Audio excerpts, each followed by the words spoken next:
ABC. It's Dave here, and thought I'd come on and contribute to Miss Lady Soul's 200 subscribers contest. It's called Rock My Soul, and Eve has a lot of she really likes soul, rhythm and blues, and stuff like that, funk, little hip hop and some rap too, along with just some regular rock and roll too. But she has her own little place in the community, and I congratulate her on her 200 subs. So I thought I'd enter a contest, and so let's get going. Our first question was, show 3 rock albums that have influenced your musical journey in life. And I was raised in the 60s, and I was in high school during the 60s and listening to the Beatles on the radio. So the Beatles played heavily upon my influences, along with a lot of other rock bands back then. Just about all the rock bands were to one degree or another influenced by the Beatles, but not just in music either, just in clothing and hairstyles and a lot of other ways. I think the Beatles always had portrayed themselves as being real positive, and I think that outlook on life sort of influenced me as well. I got to see him play on the Ed Sullivan Show a long time ago, and made a big impact on me. As well as to a certain degree their political awareness later on, and so yeah, the Beatles. Another along that line is Bob Dylan. He also influenced my interest in singer-songwriter, the lyrics of different songs, subject matter of different songs, and even though he didn't wear his political awareness on his sleeve, you could kind of pick it up through a lot of his songs and so forth, and also kind of got me into a lot of different styles, folk, but aside from folk, also like blues, gospel, and Dylan's taste in music are broad. So yeah, for sure, Bob Dylan, and he was like the Beatles. Dylan was always progressing and trying new challenging things, which I think helps to keep your audience enthused about one's music. The third band, I think, is the Mothers of Invention with Frank Zappa. Back in the day, a lot of my friends just didn't understand why I liked Frank Zappa and the Mothers, but again, their music was always progressing forward, and you never knew what to expect out of them. This is, of course, the parody of the Sgt. Pepper's album by the Beatles, and Frank Zappa's, again, his tastes were broad, anything from doo-wop to jazz, big band, and so forth. Anything in between all that, electronic musical concrete, and everything like that. So yeah, there was a lot of parody in there, humor, and a lot of things to. It was complex. Complexity was there, which kept me entertained and enthused about his music. So. Also kind of opened my head up as to there's more out there than just rock and roll, and he kind of opened my head up as far as those aspects. By the way, this album here and is one of Matt Groening's favorite albums. He's responsible for The Simpsons, the creator of The Simpsons, and I think Futurama too. But this and Sgt. Pepper's, I'd read a little article on him a long time ago. He said that those two albums were one of his big influences, and I think Trout Matt's Replica by Beefheart might have been on there as well. Now, Eve also wanted to show some soul albums, rhythm and blues, or funk albums. And I thought I'd show this one, History of Otis Redding. This is on Volt Records. And if you look at the lineup of the songs here, you'll see one of his songs is glaringly missing. And that would be Sitting on the Dock of the Bay, which is one of his songs I like a lot. And if I had produced this album, I think what I would have done is the way it's segued. He has a lot of the ballads on the first side and a lot of the up-tempo tunes on the second side here. And I think what I would have done is kind of mix them. But you know, you've got Respect on here, which he wrote. He wrote 8 of the 16 songs on here. Respect, which Aretha Franklin had done.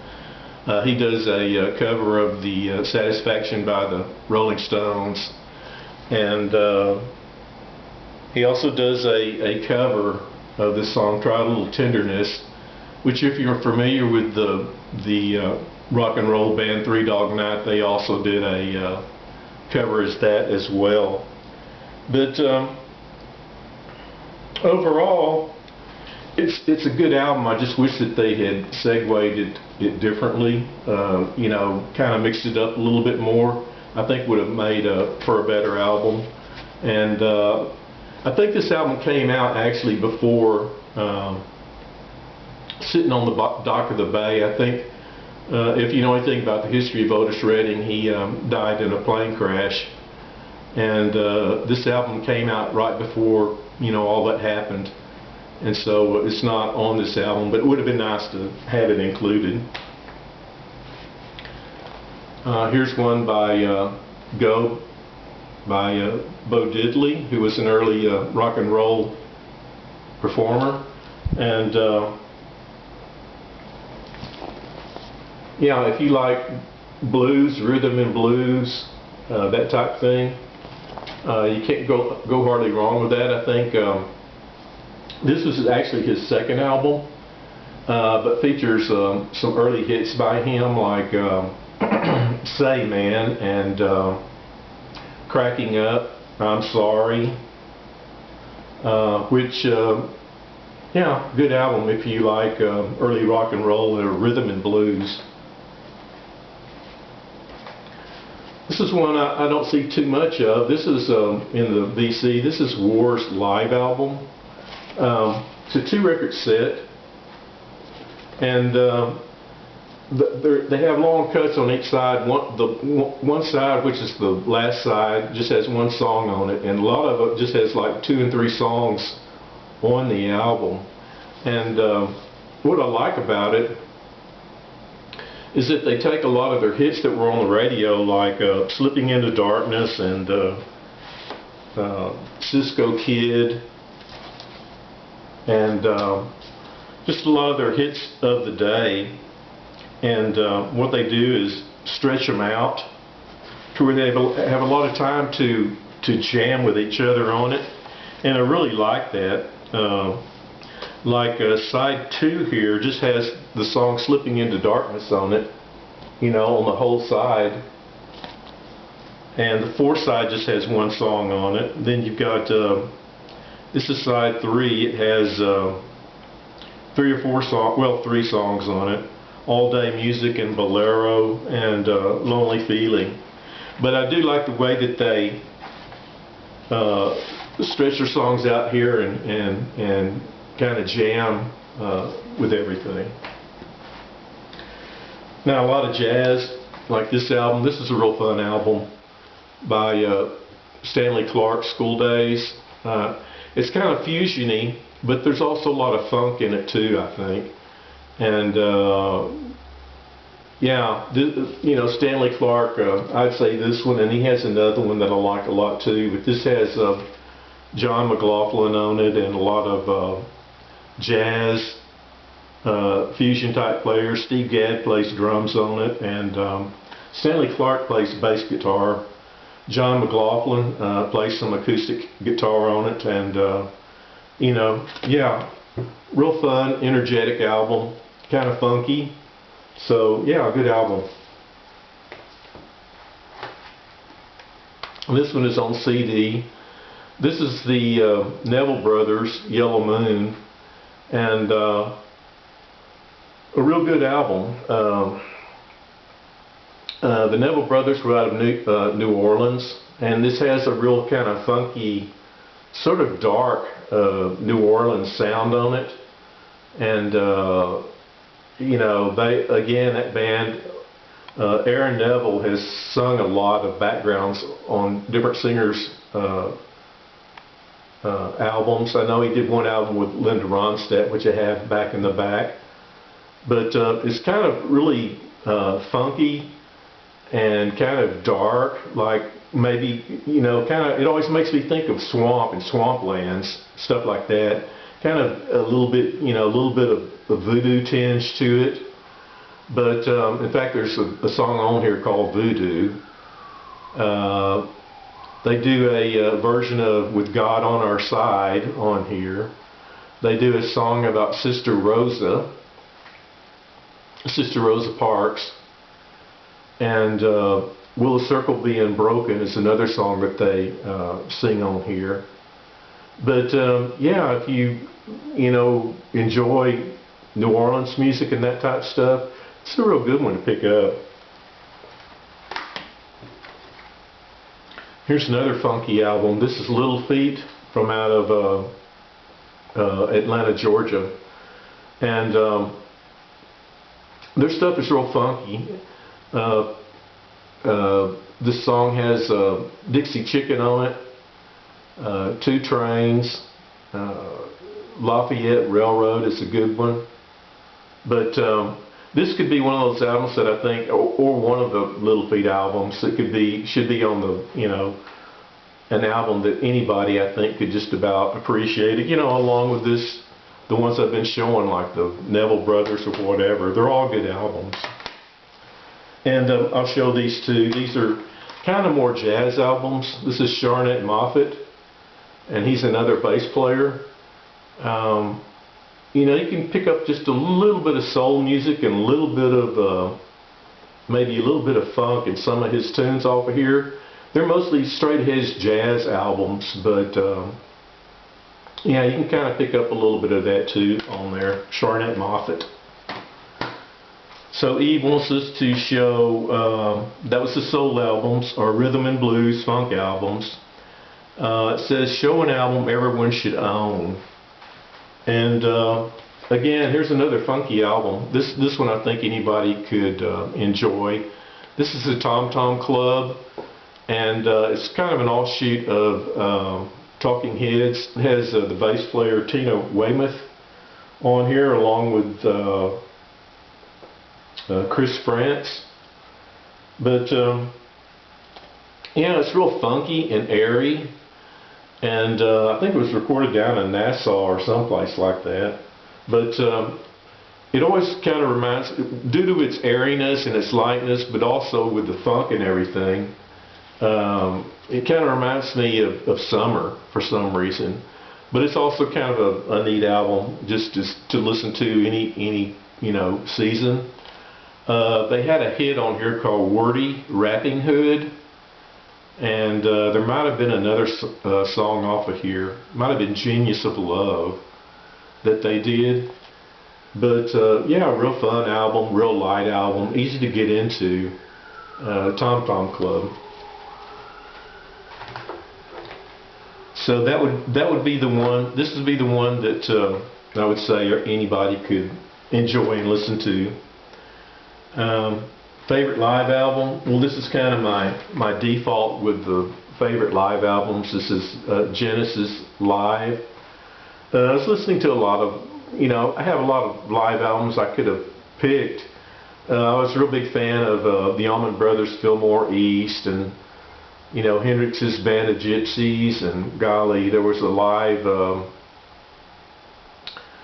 all kind of live albums back then. But it seemed like, and I bought this pretty close, which is like 75 or something like that when it came out. This came out in 73, so I probably bought it back then. And I still reach for it today. It's kind of one of my favorite Genesis albums, real powerful. And, it's progressive rock. But, yeah, I still listen to this album today, for sure. And then Mrs. Lady Soul wanted us to show an album or a song. I think I'm gonna do a group here, actually. She said, show a song or or some music that you hated at first but have grown to like. And this kind of fits that for me. This is a Sonic Youth's album. This is 1,000 Leaves. And I didn't like Sonic Youth when they came out, to tell you the truth. They came out, in the 90s or whatever, and I didn't get them. I bought many of their albums, the one with the candle on it, and I had gotten rid of them and everything. I didn't even particularly like Goo all that much. I just thought they were like really pretensive, and I don't know, I just didn't quite get them. But I saw them like 7 or 8 years ago on Austin City Limits, and it was like, I think, one of their last concerts that they played live together. But it just kind of clicked then. Now they're not to everyone's taste. I know they're kind of really chaotic and avant-garde and all that type thing. But when I saw them on Austin City Limits, it kind of clicked for me, and I started picking up a lot of their back catalog. And yeah, real engaging album once you kind of, if it ever clicks with you, I'll put it that way. For a lot of people it may never click with them, but I got to where I really enjoy this music from time to time when I'm in the mood for something like that. So anyway, E, that's the questions you asked, and I wanted to enter your contest and support your channel. And I think you got a good channel going there. It's very different from a large part of what's on the VC. So anyway, I hope you have a successful contest and pick up some more subscribers along the way. So yeah, hope everybody's getting ready for Thanksgiving, getting ready for Turkey Day, and being off a few days too. So enjoy your Thanksgiving. This is Dave. We'll talk to you later.